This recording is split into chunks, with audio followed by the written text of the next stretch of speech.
We are working it today with Andy Challenger at Challenger Grand Christmas. And Andy, in 2020, CEOs did something very rare. What can you tell us? Yeah, as we look back at CEO turnover in 2020, what's most remarkable is that turnover actually dropped about 20%, pretty significantly from what we'd seen in 2019. That's a real surprise because normally during recession years, that's when we see the most activity, the most CEOs departing their positions at the top of organizations as companies bring in new leadership to guide them through the storm.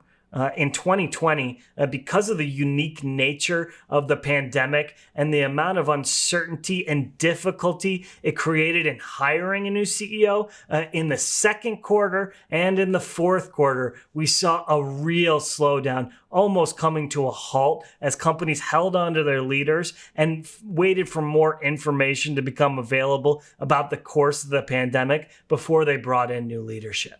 What other trends are you noticing by the sector? We saw a couple interesting trends. The area where the most activity occurred was in the government and nonprofit sector, closely followed by technology and healthcare.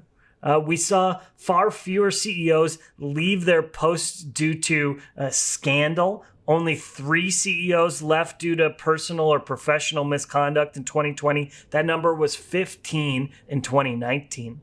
And then we also saw this was a record year for women coming into the CEO post. 22.69% of all new CEOs named were women. That's the highest number we've ever recorded, despite the fact that it is still surprisingly low.